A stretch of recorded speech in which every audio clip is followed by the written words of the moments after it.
علی بھائی پہلا سوال ہی کریٹیکل ہے۔ قرآن حکیم میں ملکہ بلقیس سے متعلق ایک واقعہ آیا ہے جس کا تخت بڑا مشہور تھا، اور اسی تخت کو سیدنا سلیمان علیہ السلام نے اٹھوانے کا ارادہ کیا، تو ایک ولی اللہ حضرت آصف بن برقیہ رحمہ اللہ نے آنکھ چپکنے سے پہلے اس وزنی تخت کو وہاں حاضر کر دیا۔ اس واقعہ میں سے صوفیہ نے اپنے بزرگوں کی کرامات کا ثبوت اخذ کیا ہے، اور ان کا دعویٰ ہے کہ امت محمدیہ صلی اللہ علیہ وسلم کے اولیاء اللہ ہر حال میں سیدنا سلیمان علیہ السلام کی امت کے اولیاء اللہ سے افضل ہیں، اس لیے وہ بھی سب کچھ کر سکتے ہیں۔ اس حوالے سے علی بھائی کا کیا موقف ہے؟ علی بھائی تو پہلے کہیں گے اگر وہ سب کچھ کر سکتے ہیں تو میرے بھائی مہربانی کر کے یوٹیوب کے اوپر جو نبی علیہ السلام کی شان میں گستاخانہ ویڈیوز اپلوڈڈ ہیں، جو دنیا کے 1.5 ارب مسلمان احتجاج کرنے کے باوجود ڈیلیٹ نہیں کروا سکے، تو پلک جھپکنے سے پہلے ذرا اسے ڈیلیٹ کروا دیں۔ اور اگر نہ کروا سکے، جو انشاءاللہ تعالیٰ کبھی بھی نہیں کروا سکتے، یہ ظاہر ہے کہ یہ تو فزیکل ایفرٹ کے ساتھ اللہ تعالیٰ نے معاملات کو جوڑا ہوا ہے، تو پھر آپ نے سمجھ لینا ہے کہ یہ صرف ان کے زبانی دعوے ہیں۔ انشاءاللہ تعالیٰ میں اس کی فل انجینئرنگ کروں گا اور پورے پلان کے ساتھ۔ آپ دیکھ رہے ہیں کچھ عرصے سے ہم پہلا کوشچن بڑا کریٹیکل ڈال دیتے ہیں تاکہ ہر اینگل سے اس فتنے کو دبایا جائے جو ہمارے سب کانٹیننٹ انڈیا، پاکستان، بنگلہ دیش میں لوگ پیش کرتے ہیں، اور اس کی بنیاد کے اوپر پتہ نہیں کیا کیا رزلٹ نکالتے ہیں اور کتاب و سنت کا مذاق اڑاتے ہیں۔ سیدنا سلیمان ابن داود علی نبینا و علیہم السلام بنی اسرائیل کی ہسٹری میں ایک بڑی یونیک پرسنالٹی ہے، کیونکہ انہی کی وجہ سے بنی اسرائیل کو دوسرا عروج نصیب ہوا تھا، جس کے بعد ٹیمپل آف سلیمان یعنی ہیکل سلیمانی تعمیر ہوا یروشلم میں، جسے ایلیا بھی کہا جاتا ہے، بیت المقدس بھی کہا جاتا ہے، یروشلم بھی۔ اور وہ ہیکل سلیمانی 70 عیسوی میں سیدنا عیسیٰ علیہ نبینا علیہ الصلوۃ والسلام کے رفع سماوی کے آلموسٹ 35 سال کے بعد ٹائٹس نے حملہ کر کے تباہ و برباد کر دیا تھا۔ صرف اس کی ایک دیوار اس وقت باقی ہے جسے ویلنگ وال کہتے ہیں، دیوار گریہ، جو آپ اکثر ویڈیوز میں دیکھتے ہیں کہ یہودی یوں تورات پکڑ کے اس کے سامنے یوں پڑھ رہے ہوتے ہیں، اس ایک دیوار کے سامنے۔ اور یہ ہیکل سلیمانی کی وہ بچ جانے والی دیوار ہے، اور ظاہر ہے کہ ان کی یہ خواہش ہے کہ ہم دوبارہ سے اس ہیکل کو تعمیر کریں، اور ان کا یہ دعویٰ ہے کہ یہ بیت المقدس میں جو مسلمانوں نے بعد میں مسجد اقصیٰ بنا لی تھی، اس کے نیچے جو ہے وہ ہمارا تابوت سکینہ بھی دفن ہو گیا ہے، اس کے لیے بھی وہ سازشیں کرتے رہتے ہیں۔ تابوت سکینہ کے اوپر میری ویڈیو الگ سے ریکارڈڈ موجود ہے، وہ آپ دیکھ سکتے ہیں۔ بال سلیمان علیہ السلام ایک بڑی یونیک پرسنالٹی ہیں بنی اسرائیل کی ہسٹری میں، اور قرآن حکیم میں بھی سلیمان علیہ السلام کا ذکر بارہا مختلف جگہوں پہ ہوا ہے۔ آ چکے یہ تخت بلقیس والا واقعہ، اس لیے میں اس کے اوپر ایمفسائز کروں گا، لیکن میں صرف کراس ریفرنس کے طور پہ آپ کو بتا دوں کہ سورہ سبا کے اندر سلیمان علیہ السلام کا ذکر آیا، کیونکہ قوم سبا کا ایک واقعہ ہے ملکہ بلقیس والا جو سورۃ النمل میں موجود ہے۔ سورہ سبا کے اندر ذکر آیا کہ ہم نے سلیمان علیہ السلام کے لیے ہوا کو مسخر کر دیا تھا، ان کی صبح کی منزل 1 مہینے کے برابر ہوتی تھی اور شام کی منزل 1 مہینے کے برابر، یعنی وہ اپنے تخت سمیت ہوا پہ اڑتے تھے۔ 1 مہینے کی مسافت وہ ایک صبح میں طے کر لیتے تھے، اور ایک شام میں وہ 1 مہینے کی مسافت طے کر لیا کرتے تھے۔ اور اسی میں ذکر ہے کہ جنات کو مسخر کیا تھا اللہ نے ان کے لیے، ان کے حکم سے وہ قلعے بناتے تھے، مجسمے بناتے تھے، اور مختلف قسم کی تعمیرات کروایا کرتے تھے۔ اور پھر اسی سورہ سبا کے اندر ذکر موجود ہے کہ ایک تعمیر کے دوران ہی، ابھی تعمیر مکمل ہونا رہتی تھی، سلیمان علیہ السلام کی موت کا وقت قریب آ گیا، تو وہ ایک لاٹھی کے سہارے کھڑے ہو گئے، قرآن پاک میں آتا ہے سورہ سبا کے اندر، اور اسی حالت میں اللہ تعالیٰ نے ان کی روح قبض کر لی۔ اب چونکہ وہ ایک بیلنس فارم میں لاٹھی کو سہارا لیے ہوئے بیٹھے تھے، کرسی پہ بیٹھے ہوئے ہوں گے یوں کر کے، تو ان کا جسم یوں ہی رہا، کافی عرصے تک وہ رہا، اور اتنا زیادہ عرصہ کہ قرآن پاک میں آتا ہے کہ دیمک جو کیڑا ہے اس نے اس لاٹھی کو چاٹا، تو ظاہرہ دیمک ایک دن میں تو نہیں چاٹتی، اور حتیٰ کہ وہ جب سارا چاٹ لیا تو وہ لاٹھی ٹوٹ گئی تو حضرت سلیمان علیہ السلام کا جسم زمین پہ آ گیا. تو اس وقت جنات کو پتہ چلا کہ یہ تو فوت ہو چکے ہیں کب سے. تو اللہ تعالیٰ نے اس پہ ورڈکٹ دی ہے کہ اگر جنات غیب کا علم جانتے ہوتے تو اتنی مشقت میں نہ پڑتے. تو یہ اللہ تعالیٰ نے عقیدے کی بھی اصلاح کی ہے. دوسرا اس سے یہ بھی عقیدہ پتہ چلا کہ انبیاء کے جسموں کو اللہ تعالیٰ اسپیشل پروٹیکشن دیتا ہے مرنے کے بعد بھی. احادیث تو بہت موجود ہیں، لیکن جو لوگ منکرین حدیث ہیں وہ کہتے ہیں قرآن سے ثابت کریں کہ انبیاء کے جسم سلامت رہتے ہیں، تو سر یہاں سے ثابت ہوتا ہے. اور تیسری بات یہ بھی پتہ چلی کہ اللہ تبارک و تعالی جو ہے وہ اپنے بندوں کے عقیدوں کی اصلاح کے لیے اس طرح کے واقعات کرتا ہے تاکہ وہ اس سے عبرت پکڑیں. اس کے باوجود اگر کوئی عبرت نہ پکڑے تو اس کی اپنی بدبختی ہے، اور وہ یہ عقیدہ رکھے کہ اللہ کے سوا کوئی اور بھی غیب جانتا ہے. غیبی خبر علیحدہ چیز ہے، وہ صرف انبیاء کے پاس آتی ہے. اور چوتھی بات یہ بھی ہے کہ حضرت سلیمان علیہ السلام کا جسم جب زمین پہ آیا تو کوئی ان کی گستاخی نہیں ہوگی. یہ ہوتے ہیں نا تو یہ کہتے ہیں نہیں، وہ اچانک فرشتے نمودار ہوئے، انہوں نے اپنی ہتھیلیوں پہ لے لیا جسم. ٹھیک ہے، تو ایسے تو نہیں ہوا. تو کئی ایک رزلٹ نکلتے ہیں، تھوڑا سا تفکر کرنے سے پتہ چل جاتا ہے. اچھا، سورہ صاد کے اندر 99 دمیوں کا ذکر ہے. ایک واقعہ حضرت سلیمان علیہ السلام اور ان کے والد داؤد علیہ السلام کا، اس پہ میرا الگ سے کلپ ریکارڈڈ موجود ہے. وہاں پہ بھی ڈیٹیل سے ان دو باپ بیٹا کا ذکر آیا ہے. اور اللہ تعالیٰ نے فرمایا ہم نے ان کو حکمت دی تھی، جنات پہ ان کی حکومت تھی، ان کے حکم سے وہ بڑی بڑی عمارتیں بھی تعمیر کرتے تھے اور سمندروں میں غوطے لگا کے چیزیں بھی نکالتے تھے جنات. یعنی اللہ تعالیٰ نے ان کے لیے مسخر کر دیا تھا.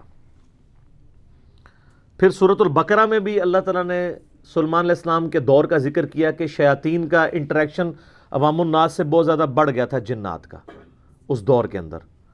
اور اسی دور کے اندر سورۃ البقرہ میں آتا ہے کہ ہاروت اور ماروت دو فرشتے تھے جو اللہ تعالیٰ کی طرف سے آزمائش کے طور پہ نازل ہوئے، اور وہ لوگوں کو جادو سکھایا کرتے تھے اور ساتھ بتاتے تھے کہ یہ تمہاری آزمائش ہے، سیکھو نا. اور وہ اللہ تعالیٰ فرماتا ہے ایسا علم سکھاتے تھے جادو کے ذریعے جس سے میاں بیوی میں جدائی ڈال دیں. اور وہ ساتھ بولتے تھے کہ ہم تمہاری آزمائش ہیں. ظاہر ہے شر بھی جتنا ہے وہ اللہ ہی نے پیدا کیا نا. من شر ما خلق، میں ہر اس چیز کے شر سے تیری پناہ میں آتا ہوں جو تو نہیں پیدا کی ہے. تو آزمائش کے طور پہ وہ ہاروت اور ماروت کا پھر اکثر لوگ پوچھتے ہیں وہ ہاروت اور ماروت الٹے لٹکے ہوئے ہیں، یہ ہو گیا. وہ فرشتے تھے میرے بھائی، فرشتے اللہ کے حکم کی نافرمانی نہیں کرتے. وہ کہتے ہیں کسی عورت پہ وہ عاشق ہو گئے تھے اور یہ سب کچھ جھوٹے واقعات ہیں.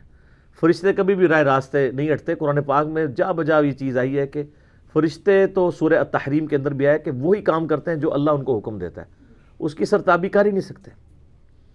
ابلیس نے اس لیے کی کہ کان من الجن ففسق عن امر ربی، وہ جنوں میں سے تھا. سورۃ الکہف کی آیت نمبر 50 میں آتا ہے اس لیے اس نے اپنے رب کی نافرمانی کی.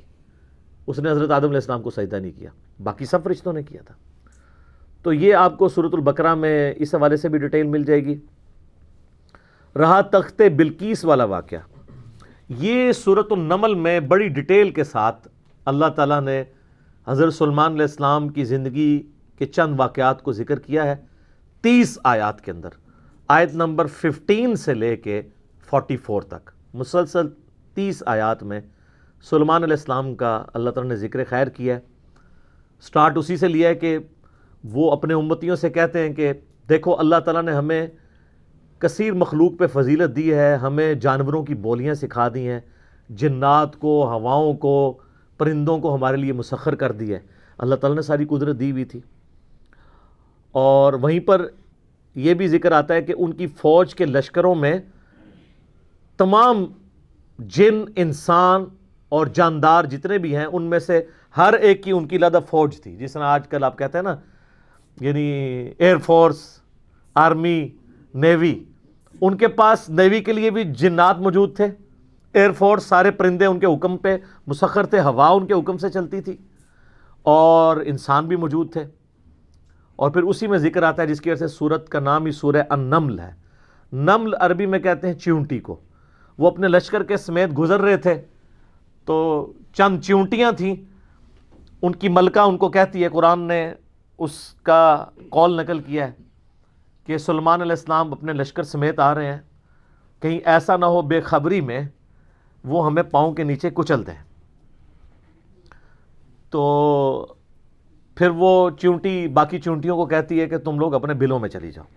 یعنی چیونٹیوں کا یہ عقیدہ تھا کہ حضرت سلیمان علیہ السلام اور ان کے جتنے صحابہ ہیں ان کو علم غیب کوئی نہیں ہے، کیونکہ تبھی تو کچل دیں گے نا، الا یہ کہ اللہ ان کو بتا دے۔ اچھا، آپ بزرگوں کے علم غیب لے کے بیٹھے ہوئے، تو اس میں اللہ تعالیٰ نے سلیمان علیہ السلام کو اس چیونٹی کی بات سنوا دی، تو سلیمان علیہ السلام اس پر مسکرائے، اور مسکرا کے یہ نہیں کہا کہ مجھے علم غیب ہے، کہا کہ اللہ کا شکر ہے کہ اللہ تعالیٰ نے یعنی مجھے یہ کوالٹی دی ہے کہ اللہ تعالیٰ نے اس چیونٹی کی بات مجھے سنوا دی ہے۔ ہر جگہ آپ کو سلیمان علیہ السلام کا کریکٹر نظر آئے گا، گاڈ اورینٹڈ۔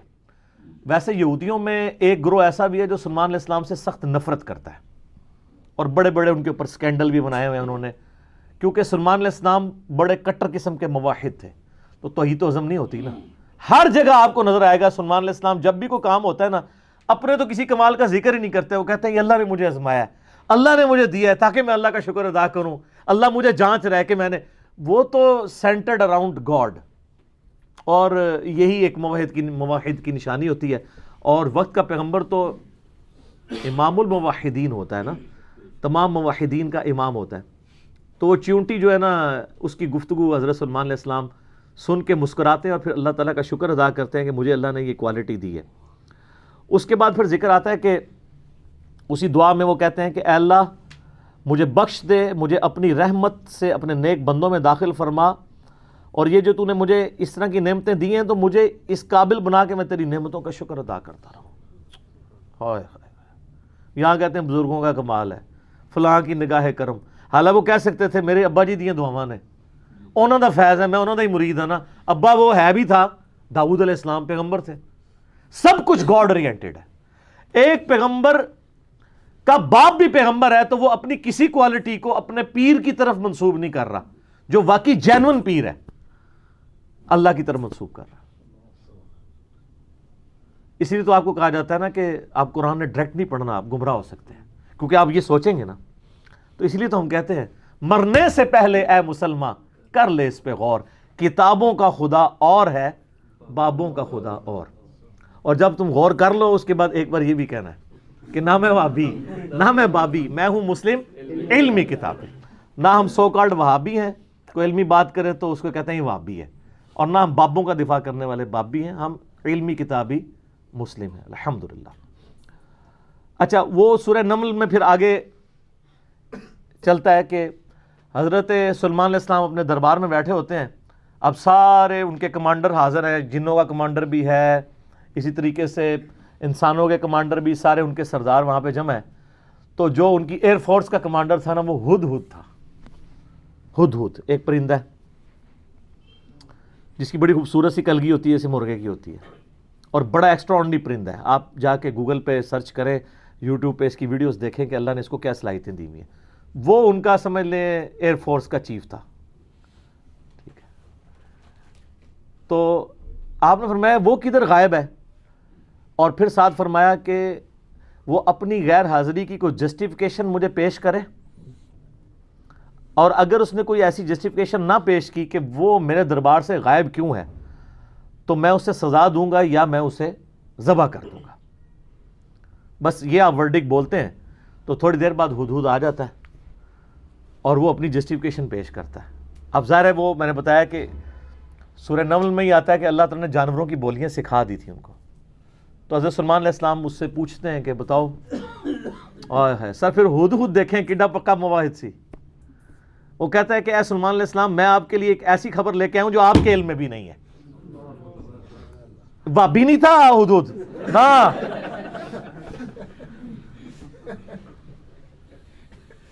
اچھا، سلیمان علیہ السلام نے کہا کیا خبر لے کے آیا ہوں؟ ان کا میں ایک ایسی قوم کے پاس سے آیا ہوں کہ جن کی حکمران ایک ملکہ ہے، عورت، اور اس کا بہت بڑا ایک عرش یعنی اس کا تخت ہے جس پہ وہ بیٹھتی ہے۔ اب وہ آپ کو نا ویسے کھنڈرات بھی اس کے مل چکے، میں ایک پکچر ہمیں ملی، انشاءاللہ ہم اس میں اٹیچ بھی کریں گے۔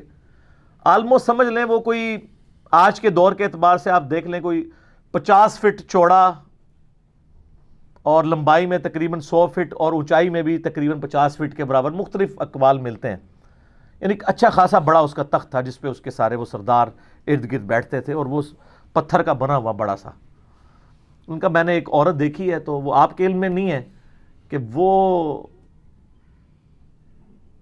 حکومت کر رہی ہے ان پہ، اور بڑا اس کا ایک تخت ہے، اس کے کئی سردار ہیں، اور شیطان نے ان کے برے اعمال ان کی نظر میں سنوار دیے ہیں، وہ اللہ کو چھوڑ کے سورج کی پوجا کرتے ہیں۔ سر ایک ہدہد کو بھی ٹینشن ہے شرک کی، آپ ذرا یہ دیکھیں، اسی لیے اللہ تعالیٰ نے فرمایا نا کہ قریب ہے کہ آسمان پھٹ پڑے اور زمین شک ہو جائے اور پہاڑ ریزہ ریزہ ہو جائے، ان دعوا للرحمن ولدا، جو رحمان کے لیے بیٹا تجویز کرتے ہیں۔ اگر یہ شرک کی تکلیف کا احساس یہ آسمان زمین اور پہاڑوں پہ ہو تو یہ بھی دب جائیں اس سے کہ اللہ کے لیے اس طرح کی باتیں لوگ کرتے ہیں۔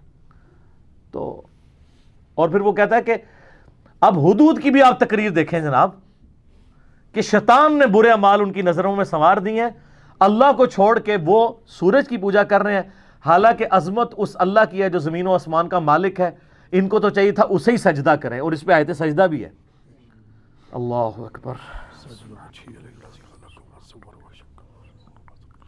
سبحان الملک القدوس رب الملائکۃ والروح۔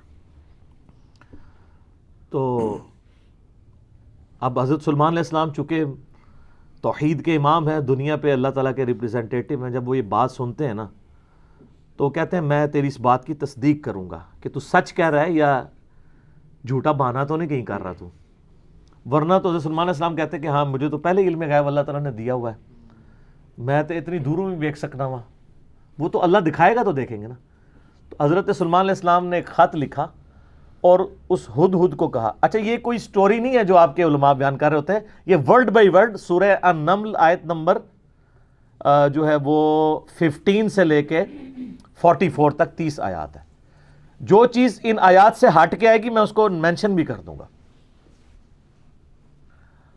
تو وہ خط لکھ کے دیتے ہیں کہ یہ خط لے جاؤ اور جا کے ملکہ جو ادھر کیا ہے، ملکہ بلقیس جو ہے یہ اسرائیلی روایتوں میں آتا ہے، قرآن میں صرف ایک عورت کا ذکر ہے کہ جو حکومت کرتی تھی، اور خط اس کو دے کے پھر دیکھنا اس کا کیا جواب دیتے ہیں۔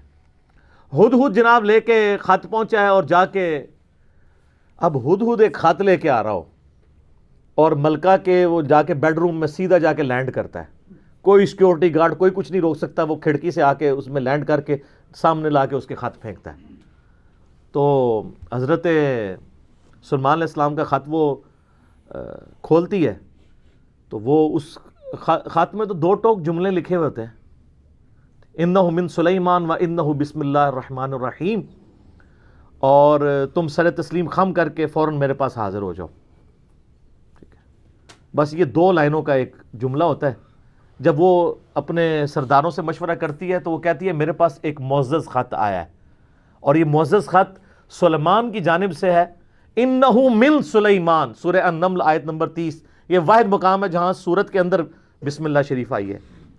ایک عزت والا خط آیا ہے، عزت والا وہ اس لیے کہتی ہے وہ اس کو پتہ چل گیا کہ وہ غیر معمولی بندہ ہے کہ ہدہد جس کا خط لے کے آ رہا ہے میرے پاس، تو ظاہر ہے یہ کوالٹی تو اس کے پاس نہیں تھی کہ یہ کوئی کتنا بڑا بادشاہ ہے کہ جس کو اللہ نے یہ حکومت دی ہے کہ جانوروں پہ بھی اس کی حکومت ہے۔ تو وہ کہتی ہے کہ ایک معزز خط میرے پاس آیا ہے جو سلیمان کی جانب سے ہے اور وہ اللہ کے نام سے شروع ہو رہا ہے۔ اس سے یہ سنت ٹھہری کہ جب آپ کوئی خط لکھیں کسی کو تو بسم اللہ سے اس کا آغاز کریں، اور اس میں یہ ہے کہ سر تسلیم خم کرو اور میرے پاس حاضر ہو جاؤ۔ تو وہ اپنے سرداروں سے کہتی ہے کہ میں تمہیں پتہ ہے کہ میں کوئی کام اس وقت تک نہیں کرتی جب تک کہ میں مشورہ نہ کر لوں، ہر معاملے میں تم سے میں مشورہ کرتی ہوں۔ قوم سبا کی وہ ملکہ تھی، تو مجھے بتاؤ تم مجھے کیا مشورہ دیتی ہو۔ تو سردار تو آپ کو پتہ ہے جو ان کی تو ایک خاص جنگجو نیچر ہوتی ہے، انہوں نے کہا ہم تو بڑے طاقتور ہیں، بڑے زور آور ہیں، ہم ہر طرح کے بادشاہ کا مقابلہ کر سکتے ہیں، آپ ہمیں حکم دیں دیکھی جائے گی۔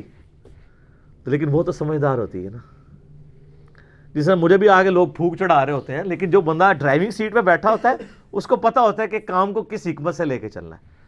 تو وہ ملکہ کہتی ہے کہ اس کو تو اندازہ ہو گیا کہ یہ کوئی عام بندہ نہیں ہے, ان کی ساری پھوپھا نکال دے گا وہ.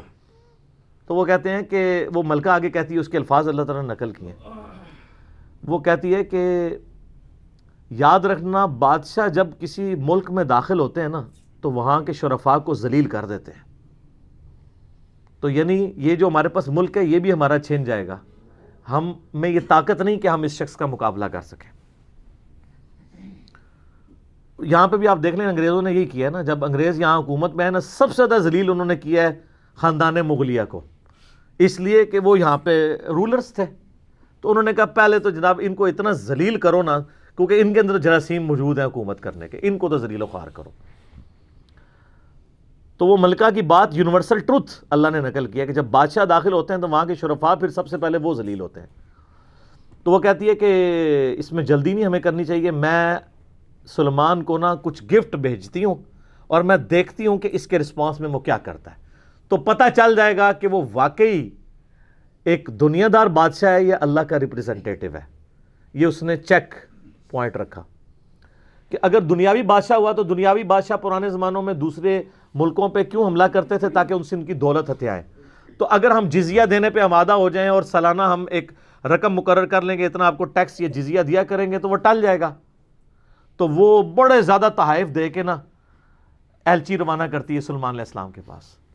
ٹھیک ہے, اور وہاں پہ سلیمان علیہ السلام کے پاس جب وہ ایلچی پہنچتے ہیں تو سلیمان علیہ السلام تو اسٹریٹ فارورڈ ان کو جواب دیتے ہیں کہ مجھے جو کچھ اللہ نے دیا ہے, تمہاری یہ دنیا کی حقیر دولت اس کے مقابلے میں کچھ نہیں ہے, مجھے تو اللہ نے کیا حکومت دی ہوئی ہے.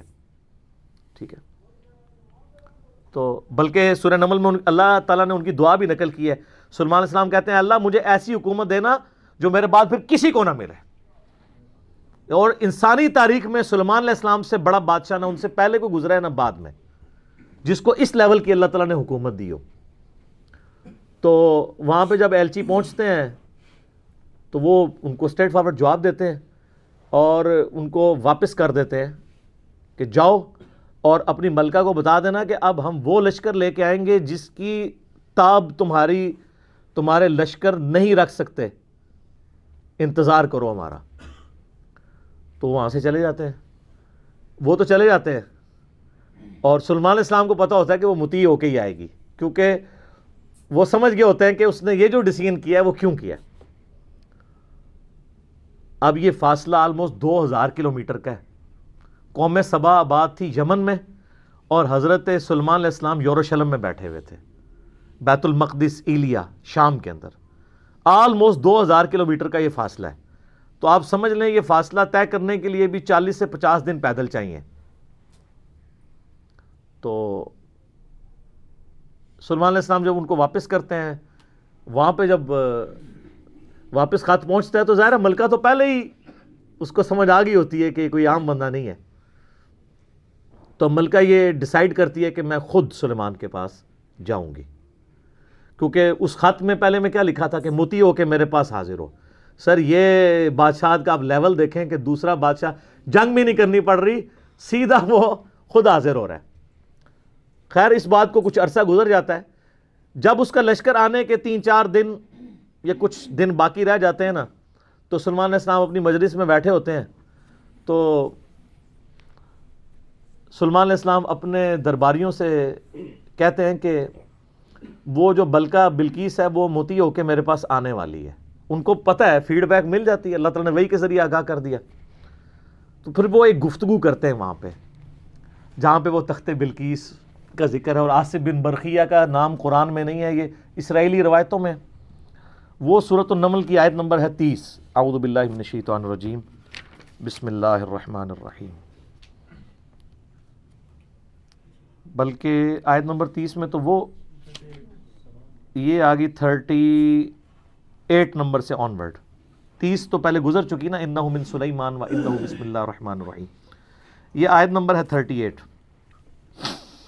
قال یا ایھا الملأ ایکم یأتینی بعرشھا قبل ان یأتونی مسلمین.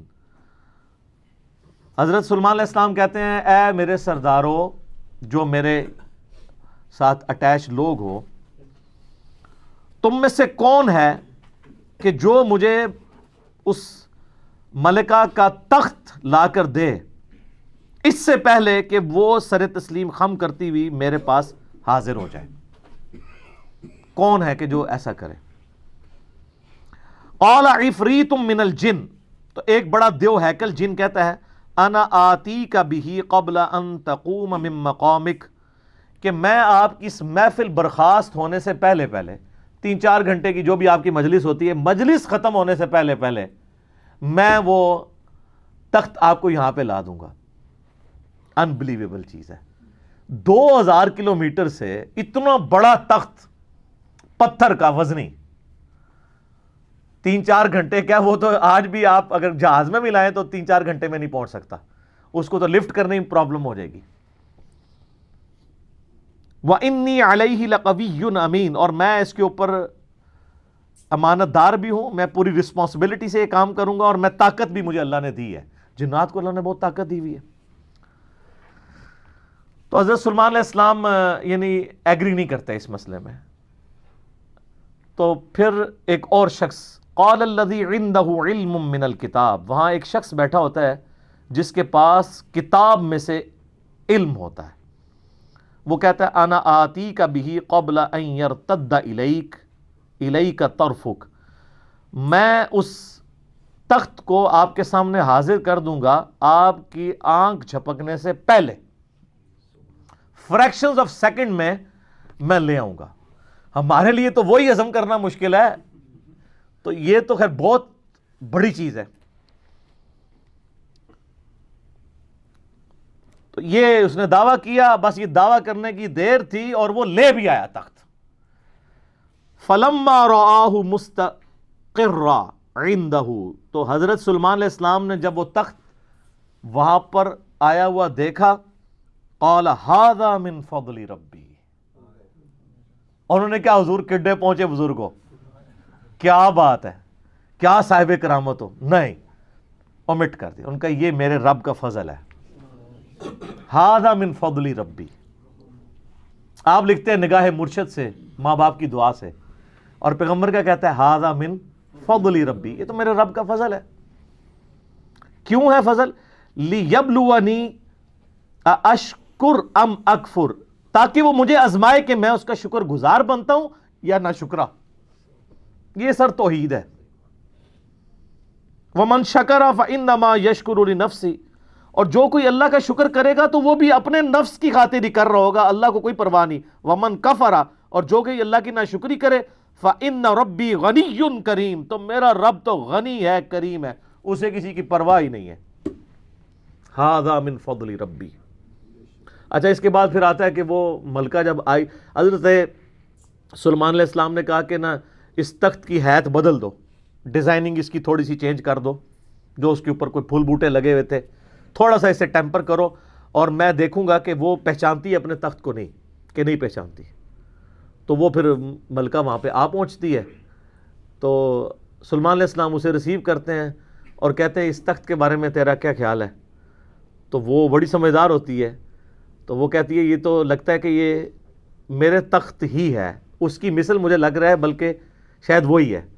تو یہ اس کی سمجھداری کا بھی ثبوت ہے کہ وہ اس کو ٹیمپرڈ فارم میں بھی پہچان لیتی ہے. اور یہ اس کو دوسرا میسج مل جاتا ہے، انہوں نے کیا لڑنا ہے، اس نے کہاں سے لڑنا ہے. وہ تو یہ بھی نہیں تھی ایکسپیکٹ کر سکتی کہ 4 مہینے میں بھی کوئی اٹھا کے یہاں لا سکے. ابھی تو اس کو یہ پتہ ہی نہیں تھا، یہ تو ایسے آیا ہوا ہے. ٹھیک ہے. تو پھر سلیمان علیہ السلام اسے اپنے جو ٹیمپل ہے نا اس کی بھی تھوڑی جھلک کرواتے ہیں. آگے ایک محل میں جب لے کے آتے ہیں کمرے میں، تو اس میں ایسے شیشے جڑے ہوئے ہوتے ہیں کہ وہ گویا دیکھنے میں تالاب محسوس ہو رہا ہوتا ہے. تو جب اس پہ پاؤں رکھنے لگتی ہے، وہ سمجھتی شاید پانی والا تالاب ہے، تو وہ اپنے جو تہمد ہے یا جو بھی اس نے کپڑے پہنے ہوتے ہیں وہ تھوڑی سی اٹھا لیتی ہے، اس کی پنڈلیاں بھی ننگی ہو جاتی ہیں، وہ سمجھتی ہے پانی ہے، تو وہ پانی نہیں ہوتا، تو وہ امپریس ہوتی ہے. اور پھر وہ وہاں پہ کہتی ہے کہ میں سلیمان کے ساتھ اپنے رب کے سامنے سر تسلیم خم کرتی ہوں، جو میں شرک کرتی رہی میں اللہ کی طرف رجوع لاتی ہوں. اور وہ اسلام قبول کرتی ہے. باقی اسرائیلی روایتوں میں پھر ملتا ہے کہ سلیمان علیہ السلام کا نکاح اس کے ساتھ ہوتا ہے. قرآن نے اس چیز کو ایڈریس نہیں کیا. قرآن تو بس کنکلوڈ اس پہ کرتا ہے کہ وہ مسلمان ہو جاتی ہے. نہ وہ بریلوی ہوتی ہے، نہ دیوبندی ہوتی ہے، نہ اہل حدیث ہوتی ہے، نہ شیعہ ہوتی ہے، بلکہ مسلمان ہو جاتی ہے. اور آپ یہ الفاظ دیکھیں جناب، مسلمان ہی ہیں ہر طرف. ہاں، قالت رب انی ظلمت نفسی، وہ کہتی ہے میرے رب میں اپنی جان پہ ظلم کرتی رہی اس سے پہلے. وَأَسْلَمْتُ مَعَ سُلَيْمَانَ لِلَّهِ رَبِّ الْعَالَمِينَ، اور میں سلیمان کے ساتھ سر تسلیم خم کرتی ہوں اس رب کے سامنے، اللہ کے سامنے جو سارے جہانوں کا پالنے والا ہے. میں سر تسلیم خم کرتی ہوں، میں مسلم ہوتی ہوں. تو وہ اپنا آپ اپنے رب کے حضور سر تسلیم خم کر دیتی ہے. تو یہ واقعہ یہاں پہ مکمل ہوا.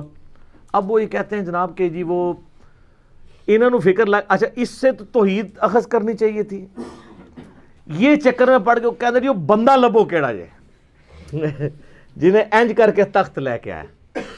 وہ بندہ اگر امپورٹنٹ ہوتا نا تو اللہ تعالیٰ اس کی تعریف وہاں پہ بیان کرتا، اس کے تو فوراً ساتھ ھذا من فضل ربی آ گیا. وہ کہتے ہیں جی کوئی ولی اللہ تھا تو اب اس کا مطلب ولی اللہ یہ سب کچھ کر سکتے ہیں. اچھا جی تو پھر کیا کریے جو کر سکتے ہیں؟ تو وہ کہتے ہیں آپ رفع دین کرنا چھوڑ دیں چونکہ ایسے ولی اللہ رفع دین نہیں کرتے. یہی کچھ کہنا چاہ رہے ہوتے ہیں نا. آپ جو ہے ایاک نعبد و ایاک نستعین پڑھنا چھوڑ دیں، آپ ان بابوں کو پکارنا شروع کر دیں. یہ کہنا چاہ رہے ہوتے ہیں وہ اصل میں. تو تواڈے ہوتے اللہ نے بلا چھڑ دیتی ہے. ہن تک تواڈے نال ہوندی کیا ہے؟ میں ہن دی انجین نہیں کر لگا، ہو چکی ہے، لیکن آج میں اس ایک واقعے کی کرنے لگوں انشاءاللہ تعالی. قرآن پاک خاموش ہے کہ یہ کون تھا بندہ. یہ جن تھا، انسان تھا، فرشتہ تھا، پیغمبر تھا. کہا وہاں پہ ایک شخص تھا جس کے پاس کتاب کا علم تھا. قرآن کی روح سے تو کتاب کا علم جو ہے نا وہ پیغمبر کو دیا جاتا ہے. عین ممکن ہے وہ پیغمبر ہو، کیونکہ ایک وقت میں کئی پیغمبر اگلے زمانوں میں ہوا کرتے تھے. عین ممکن ہے وہ کوئی فرشتہ ہو، جیسا کہ بخاری مسلم میں حدیث ہے اے اللہ روح قدس کے ذریعے حسان کی مدد فرما. حسان ابن ثابت شعر کہتے تھے تو اللہ تعالیٰ کے حضور نبی علیہ السلام نے دعا کی کہ جبرائیل علیہ السلام کے ذریعے اس کی مدد فرما، جس طرح قرآن پاک میں آتا ہے عیسیٰ علیہ السلام کی اللہ نے مدد کی تھی روح قدس کے ذریعے کہ وہ مٹی کی مورت میں پھونک مارتے تھے وہ پرندہ ہو جاتی تھی. مادر ذات اندھے اور کوڑیوں پہ ہاتھ پھیرتے تھے تو اس کو شفا ہو جاتی تھی. روح قدس کے ذریعے حضرت عیسیٰ علیہ السلام کی مدد کی گئی. تو یہاں پہ بھی سلیمان علیہ السلام کی مدد کسی فرشتے کے ذریعے کی گئی ہو، عین ممکن ہے. اور امام فخر الدین رازی المتوفی 606 ہجری، جنہیں صوفیاء بھی امام مانتے ہیں اور علماء کا طبقہ بھی امام مانتا ہے، انہوں نے بڑی ایک مشہور تفسیر لکھی، تفسیر کبیر. بڑی بڑی خرافات ہیں اس تفسیر میں، اچھی چیزیں بھی ہیں. وہ بضد ہے کہ یہ جو الفاظ ہیں نا کہ وہ شخص جس کے پاس کتاب کا علم تھا یہ خود حضرت سلیمان علیہ السلام ہی تھے. سلیمان علیہ السلام خود وہ تخت لے کر آئے اور ان کا ھذا من فضل ربی، دیکھو میں لے آیا ہوں یہ. اچھا اب ان ساروں کو مصیبت پڑ گئی ہوئی ہے، پوری تصوف کھڑی تھی اس واقعے پہ. صوفیوں کے امام اور ایسا امام جسے علماء بھی امام مانتے ہیں، وہ کہتے ہیں سلیمان علیہ السلام آپ لے کے آئے ہیں. اب اگر وہ سلیمان علیہ السلام لے آتے ہیں تو ساری بابیں ختم. ٹھیک ہے، تو یہ میں نے علمی طور پہ بات کر، لیکن یہ ان کی جو تفسیر ہے یہ قرآن میں فٹ ان نہیں بیٹھتی. قرآن پاک اس معاملے کو اس سے زیادہ اہمیت نہیں دیتا کہ اللہ تعالیٰ کی قدرت کا اظہار ایک شخص سے ہوا جو حضرت سلیمان علیہ السلام کا درباری تھا، چاہے وہ جن تھا، فرشتہ تھا، یا کوئی پیغمبر تھا، انسان تھا، کوئی بھی تھا. اس کے بعد ہمیں رویہ بتایا گیا کہ ہم نے اللہ کی طرف رجوع لانا ہے. یہ نہیں کہا گیا کہ اس سے آپ نے اپنے بزرگ بابے ثابت کرنے ہیں. یہ بالکل غلط ایٹیچیوڈ ہے. اور اس کے اوپر یہ ڈاکٹرن کھڑا کرنا کہ جی حضرت سلیمان علیہ السلام کے امتی کی اگر یہ شان ہے تو نبی علیہ السلام کے امتیوں کی شان اس سے زیادہ ہوگی. شان زیادہ ہونے کے لیے کمالات کا زیادہ ہونا ضروری نہیں ہوتا. قرآن تو شان کی بنیاد علم بتاتا ہے، اور اس کے بعد اگر آپ کی نسبت بھی ہے، جیسے نبی علیہ السلام کو اللہ نے اگلی امتوں پہ ان کی امت کو فضیلت دی ہے نبی علیہ السلام کی وجہ سے. کنتم خیر امت اخرجت للناس، اور نبیوں والا کام دیا ہے، تأمرون بالمعروف وتنہون عن المنکر وتؤمنون باللہ. تو یہ اس قسم کے رزلٹ نکالنے کی کوشش کرتے ہیں. تو میں اب ان کو سمجھانے کے لیے ایک بات کر رہا ہوں کہ یہ تو امتی کی بات ہو رہی ہے نا. ہمارے محبوب صلی اللہ علیہ وآلہ وسلم ان کے بارے میں جو ہمارا عقیدہ ہے وہ کیا ہے؟ صحیح مسلم میں حدیث ہے کہ شب معراج آپ علیہ السلام نے انبیاء کی امامت فرمائی. تو امام الانبیاء ہوئے نا. اچھا، کیا اس کی بنیاد میں ہم یہ ماننا شروع کر دیں کہ اگلے نبیوں کی جو جو کوالٹیز تھیں وہ ہمارے پیغمبر میں موجود ہیں؟ تو ایسے نہیں ہو سکتا. کلی فضیلت ضرور ہے. کئی ایک چیزیں ہیں جو اگلے انبیاء کو جزوی طور پہ فضیلت حاصل تھی جو ہمارے نبی علیہ السلام کو حاصل نہیں ہے. کلی فضیلت ہمارے پیغمبر کی ہے صلی اللہ علیہ وآلہ وسلم. میں آپ کے سامنے رکھتا ہوں. حضرت آدم علیہ السلام کو فرشتوں نے سجدہ کیا نا. کیا ہمارے نبی علیہ السلام کو کیا یا ہم اپنے نبی علیہ السلام کو سجدہ کر سکتے ہیں؟ تو آپ کی انالوجی مانی جائے کہ اگلے سارے نبیوں کی شان یہاں پہ جمع ہو، پھر تو سارے امتیوں کو چاہیے حضور کو سجدہ کریں. وہ تو ابو داؤد ترمذی ابن ماجہ میں حدیث ہے، ایک صحابی نے جب سجدہ کیا فرمایا سر اٹھا کیا کر رہا ہے؟ جب میں فوت ہو جاؤں گا تم میری قبر سے گزرو گے، کیا وہاں پہ بھی سجدہ کرو؟ انہوں نے کہا نہیں یا رسول اللہ. تو فرمایا مجھے کو سجدہ کر رہے ہو؟ اگر میں سجدہ جائز سمجھتا تو بیویوں سے کہتا کہ اپنے خامدوں کو سجدہ کریں اس حق کے سبب جو اللہ نے ان کو دیا ہے. تو سجدہ تعظیمی بیان ہو گیا نا ہمیشہ کے لیے. اچھا، بخاری اور مسلم دونوں میں آتا ہے کہ قیامت والے دن سب لوگ ننگے اٹھائے جائیں گے اور سب سے پہلے اللہ تعالیٰ ابراہیم علیہ السلام کو لباس پہنائے گا. تو یہاں پہ ابراہیم علیہ السلام کی جزوی فضیلت ہے. بخاری مسلم دونوں میں حدیث ہے کہ قیامت والے دن جب اللہ تعالیٰ مجھے اٹھائے گا تو میں دیکھوں گا کہ موسیٰ علیہ السلام مجھ سے پہلے ہی اللہ کے عرش کا پایا تھامے ہوئے کھڑے ہیں. مجھے نہیں پتا کہ ان پہ قیامت کی بے ہوشی طاری نہیں ہوئی یا مجھ سے پہلے اللہ نے ان کو زندہ کر دیا ہے. اس بے ہوشی کے سبب جو دنیا میں اللہ کی تجلی کی وجہ سے ہوئی تھی. یہاں پہ موسیٰ علیہ السلام کو جزوی فضیلت حاصل ہے. عیسیٰ علیہ السلام بغیر باپ کے پیدا ہوئے نا. یہ تو سب سے بڑی پھکی اور اینٹی وینم اور علمی الزامی جواب ہے. تو یہ ان کی فضیلت ہے نا. یہ فضیلت آپ ہمارے نبی علیہ السلام کے لیے ثابت کر سکتے ہیں؟ باقی تو سب کچھ کھینچتے رہو گے، کچھ کر لو گے، ایسا کیا کرو گے؟ اور اس سے بڑی بات، ہمارے نبی علیہ السلام کو موت آ چکی، اللہ کی جنتوں میں زندہ ہے. عیسیٰ علیہ السلام آج تک نہیں مرے، ان کو موت نہیں آئی. وہ تو رفع سماوی ہوا نا.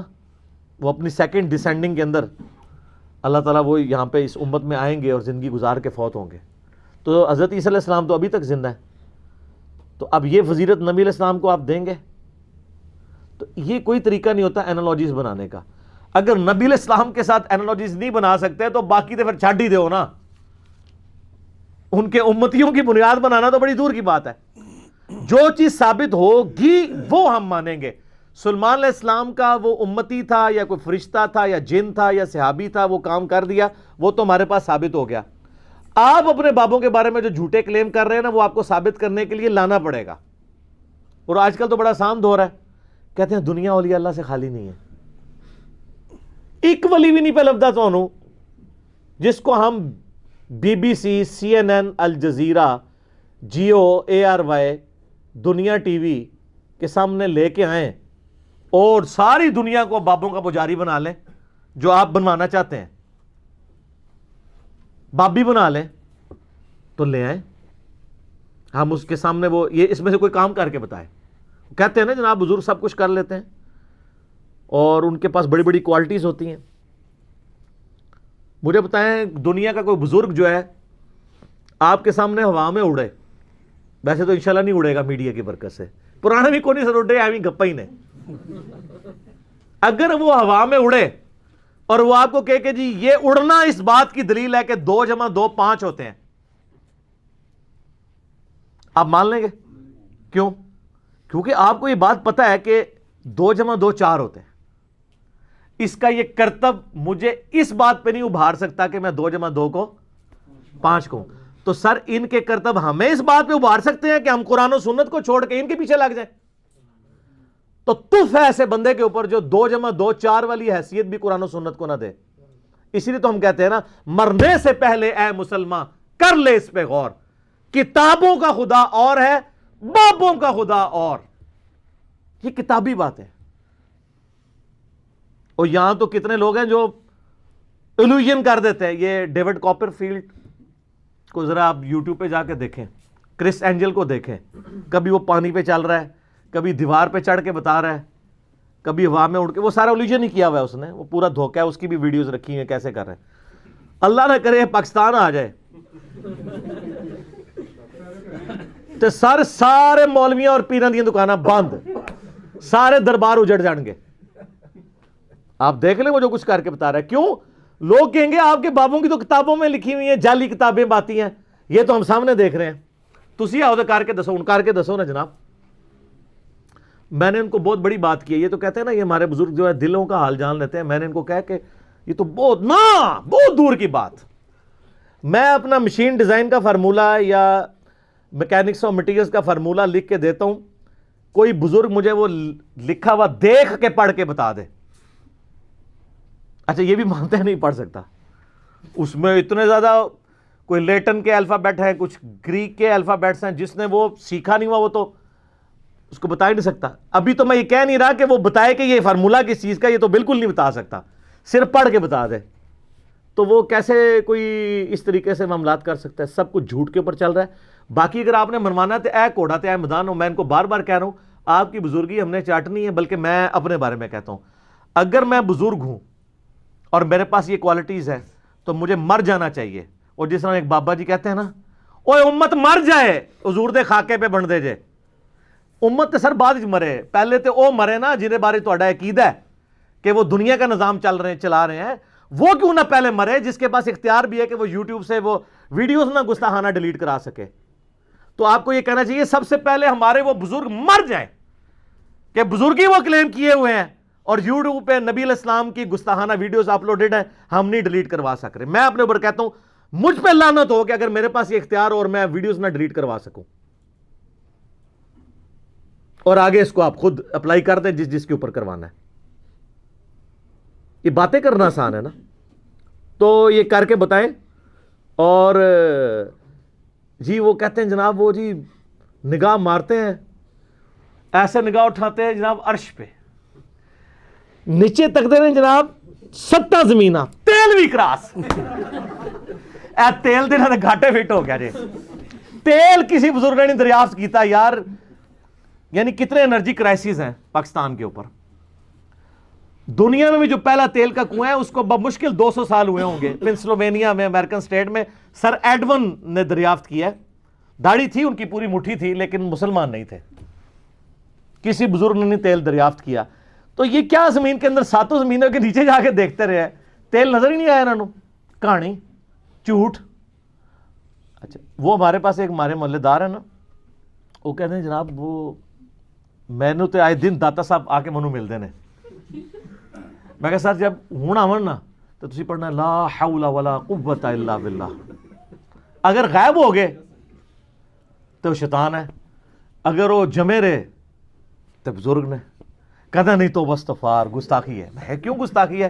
بخاری مسلم کی حدیث ہے کہ جنت کے خزانوں میں سے خزانہ اللہ نے مجھے دیا ہے, لا حول ولا قوت الا باللہ. میں نے کہا آپ میرے سامنے لا حول ولا قوت الا باللہ پڑھو, میں غائب نہیں ہوں گا. اعوذ باللہ من الشیطان الرجیم پڑھو, میں غائب نہیں ہوں گا. میں تو خوش ہوں گا. اگر کوئی اولیاء اللہ میں سے ہے تو وہ اسم اعظم سن کے تو خوش ہوگا, بلکہ بزرگوں کو حاضر کرنا ہو تو پڑھنا چاہیے لا حول ولا قوت الا باللہ. وہ خوش ہو کے حاضر ہو جائیں, اسم اعظم ہے نا یہ. تو چونکہ یہ لا حول ولا قوت الا باللہ پڑھتے نہیں ہیں, وہ شیطان اندر غائب بھی نہیں ہوتا. کدے وہ کہتے ہیں خیزر ہے, کدے کچھ کہتے ہیں, کدے کچھ کہتے ہیں, بالکل جھوٹ بولتے ہیں. اور پھر وہ لیم ایکسکیوز کیا دیتے ہیں, کہتے ہیں دیکھیں جی یہ موبائل انگریزوں نے بنایا ہے, اتنی ہی دور سے سن لیتا ہے, تو اللہ کا ولی نہیں سن سکتا. دیکھیں ادھر جاؤ سر اسی تو ہم دیں گے, بزرگوں کو تو چھوڑ دیں. ایک عام انسان جانوروں سے تو افضل ہے نا. تو ان بزرگوں کے جتنے مریدین ہیں, یعنی آپ لوگ جو ہم سے آ کے جھگڑتے ہیں, آپ جانوروں سے افضل ہیں نا. تو چڑیا تو اڑ لیتی ہے, آپ میں سے کون ہے جو اڑ سکے؟ بزرگ بھی نہیں اڑ سکتے اللہ کے فضل نال, تسی بھی نہیں اڑ سکتے. تو یہ کمپیریزن کروانا بالکل غلط ہے, کیونکہ اللہ تعالیٰ نے اس کو وہ کوالٹیز دی ہیں جو انسانوں کو نہیں دی. اور انسانوں کو ایسی کوالٹیز دی ہیں جو ان کو نہیں دی ہیں. تو جو اللہ نے جو کوالٹی دی اس فریم آف ریفرنس سے باہر نہیں کو نکل سکتا. اگر وہ کہتا ہے اڑ سکتا ہے کوئی ان میں سے, تو قرآن میں یہ والا واقعہ تو آیا تخت بلقیس والا, آپ کو ہم کیسے چیک کریں؟ آ جاؤ سارے منار پاکستان. لیکن ہمیں تو یقین ہے, جس طرح ہمیں یقین ہے 2 + 2 4 ہوتے ہیں, آپ کی شہادت کا بھی ہمیں یقین ہے. ہم پیراشوٹ گوروں کا بنایا ہوا آپ کو باندھ دیں گے, گوروں کا بنایا ہوا. یہ میں اس لیے کہہ رہا ہوں تاکہ پتہ چلے کہ ان بزرگوں کی کنٹریبیوشن کیا ہے, جو کہتے ہیں ہمارے پاس اتنے علوم ہیں, اور منار پاکستان سے ان کو نیچے دھکا نہیں دیں گے. خود ہی بسم اللہ پڑھ کے, یا جو بھی, یا شیخ عبد القادر جنانی, یا وہ جو کہتے ہیں نہیں فلانے پیر صاحب اتھوں ٹرے تے اتھوں ٹری تے اتھوں پکڑ لیا, بلا لو سارے بابے نو تے چھال مارو, تو پورا پاکستان آپ کے پیچھے چلے گا اور مان لے گا. اور جب آپ زمین کے قریب پہنچنے لگے نا, تو آپ نے ایک دفعہ تو اپنے عقیدوں سے توبہ کرنی ہے, اور شعر پڑھنے کا تو ٹائم نہیں ہونا, آپ شہید ہی ہو جائیں گے. فوراً بٹن دبا کے پہلے لینڈ کرنا ہے, پھر لینڈ کرنا ہی کہنا ہے کہ بالکل انجینئر صاحب صحیح کہہ دینے کہ مرنے سے پہلے اے مسلمان کر لے اس پہ غور, کتابوں کا خدا اور ہے بابوں کا خدا اور پھر ساتھ کہنا جی بس جی آج تو بعد نہ میں وابی نہ میں بابی, میں ہوں مسلم علمی کتابی. ہونا چاہیے نا ایسے. یہ تجربہ کر کے دیکھ لیں. اور سر یہ جہاز انگریزوں کا بنایا ہوا, بوئنگ 747 یا ایئر بس A380 جہاز, کاکپٹ میں ان کو بٹھا دینا, یہ جہاز اڑا نہیں سکتے. نگاہ مار کے اڑنا تو بڑی دور کی بات ہے. جو جہاز اڑ رہا ہو نا, اڑتے جہاز سے اگر پائلٹ پیچھے ہٹ جائے اور ان بزرگوں کو لا کے بٹھا دیں, جس کو عقیدہ ہے نا, تو وہ اپنی ایک فلائٹ بک کروا لے, سارے پاکستان کے بزرگوں تو جان چھڑاؤ. وہ جا کے کتنے لینڈ کرے گا جہاز؟ اگلی دنیا میں. اس دنیا نہیں لینڈ کرنے لگا. یہ سب کے سب جھوٹی باتیں انہوں نے مشہور کی ہوئی ہیں. تو یہ انہوں نے اگر ثابت کرنی ہے تو کر کے بتائیں. اس طرح نہیں جی تسی نہیں مندے اسی مننے ہاں. وہ بات مانتے ہیں جو ہوئی ہے, قرآن و سنت کے اندر موجود ہے. کہتے ہیں جی ہمارے بزرگوں کی باتیں قرآن و سنت میں تو نہیں ہوں گی, تو ہم کب کہہ رہے ہیں قرآن و سنت سے نکالیں؟ ہم کہہ رہے ہیں کر کے دسو. دیکھو نا, اگر حضرت سلمان علیہ السلام کے درباری نے تو کر کے بتا دیا نا, اس نے تو نہیں کہا کہ میرے ابا جی کرتے ہوں سن, انہوں نے کر کے دسیا, تسی کر کے دسو تو ہم مان لیں گے.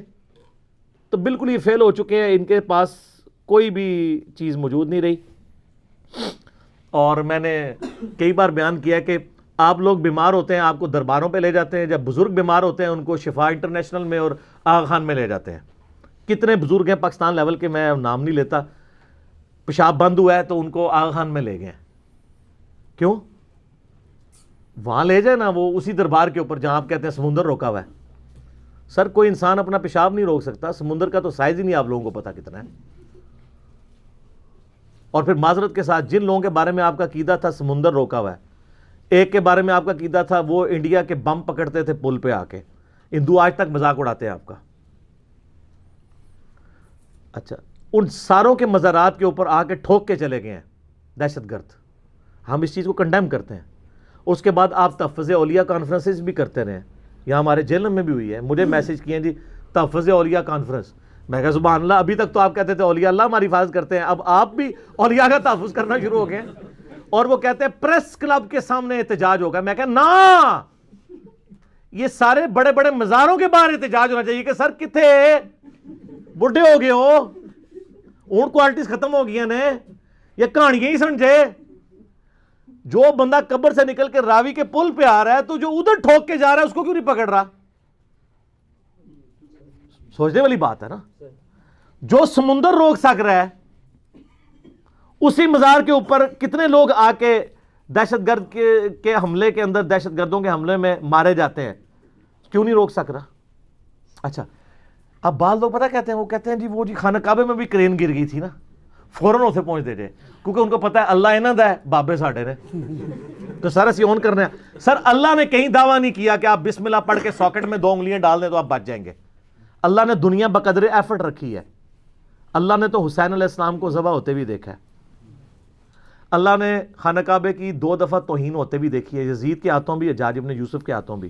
ابرا کا لشکر ایک ہی دفعہ ہلاک کیا تھا. بخاری مسلم میں حدیث ہے قرب قیامت میں ایک پتلی ٹانگوں والا حبشی کعبے کی اینٹ سے اینٹ بجا دے گا. تو نبی علیہ السلام خود بتا رہے ہیں دنیا بقدر ایفرٹ اللہ نے رکھی ہے. لیکن آپ کا بزرگوں کے بارے میں دعویٰ ہے کہ دنیا کا نظام چلا رہے ہیں, اور یہ سب کچھ کرتے ہیں. اللہ نے کہیں نہیں کہا, اللہ نے تو آپ کی ڈیوٹی لگائی ہوئی ہے کہ آپ نے بقدر ایفرٹ کرنا ہے. اس لیے اللہ تعالیٰ والا ہمیں کوئی دھونس نہ ڈالے اس معاملے میں. اللہ نے دنیا کو اسباب کے ساتھ جوڑا ہے, ورنہ تو ہوتا کہ بسم اللہ پڑھو پیاس بجھ جائے گی, پانی سے ہی بجھے گی. اسباب سے جڑا ہوا ہے اللہ تعالیٰ نے. تو یہ بڑی مثال دینا بالکل ان کی غلط ہے. میں ساتھ ساتھ یہ جو وسوسے ڈالتے ہیں نا لوگوں کے ذہنوں میں, میں وہ ساتھ کلیئر کرتا ہوں. ابھی اگلے دنوں میرا ایک ویڈیو کلپ چڑھا ہے, وسیلے کے نام پر دھوکہ. وسیلے کے نام کے اوپر استعانت اور مشکل کشائی ثابت کرتے ہیں, دو الگ چیزیں. کئی ایک چیزیں اس میں نے بتائی ہیں, وہ آپ دیکھ لیں. آج محل نہیں کہ میں اس کی طرف جاؤں. تو یہ بزرگوں کے بارے میں کہتے ہیں جی روحانی آپریشن کرتے ہیں, وہ جی بائی پاس کر دیتے ہیں. میں نے کہا بائی پاس تو بہت بڑی چیز ہے, ادھر تو گرائنڈر چلتا ہے. ایک نو مولود بچے کا کوئی خطرہ بزرگ کر کے بتا دے, خطرہ تو نظر آ جانا نا ہوا ہوا سامنے, کہ خطرہ نہیں ہوتا. وہ جو بائی پاس کر سکتا ہے وہ خطرہ نہیں کر سکتا. خطرہ نظر آ جانا ہے, بائی پاس کیا پتا ہے اندر ہوا ہے یا نہیں ہوا. اور روحانی ہے نا, سب شیطانی باتیں ہیں. اگر کوئی ہے تو خطرہ کر کے بتائے, نگاہ مار کے کر کے بتائے. خون بھی نہیں نکلنا چاہیے, کیونکہ جو تسی بائی پاس کرتے ہو خون نہیں نکلتا, روحانی بائی پاس کر رہے ہوتے ہیں. سب کہانی ہے. آخر میں تو ویسے اس پہ گھنٹوں بول سکتا ہوں, میرا فیوریٹ ٹاپک ہے.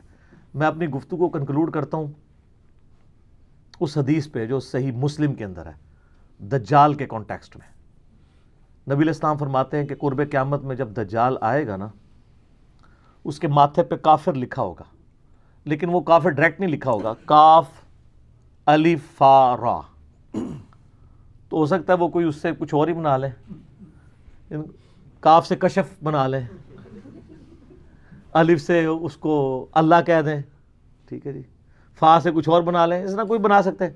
بہرحال وہ اب ظاہر ہے کہ اس کو اللہ نے غیر معمولی صلاحیتیں دی ہوں گی. صحیح مسلم میں پوری ڈیٹیل آتی ہے, آسمان سے بارش برسا دے گا, زمین سے سبزہ اگا دے گا, اور ایک مومن پھر اسے چیلنج کرے گا سامنے آ کے. وہ کہے گا تو دجال ہے. وہ کہے گا میں اتنا کچھ کر رہا ہوں تو مجھے رب کیوں نہیں مانتے. وہ کہتا ہے, وہ کہے گا اس لیے کہ مجھے میرے نبی کی حدیث پہنچی ہے کہ تو دجال ہے. کرتب سے متاثر ہونے والا تو یہ بندہ نہیں ہوگا, قرآن و حدیث والا ہوگا نا, کتابی ہوگا نا. بابی ہوتا تو سیدھا انہوں ہی سجدہ کر دینا. تو وہ کہے گا میں تجھے قتل کر دوں گا. وہ قتل کرے گا پبلکلی, اس کے 2 ٹکڑے کر کے ان ٹکڑوں کے درمیان چلے گا, اور پھر اسے ٹکڑوں کو جوڑ کے پھر زندہ کرے گا, اور کہے گا اب تو مجھے خدا مان, میں نے تجھے مار کے زندہ کیا ہے.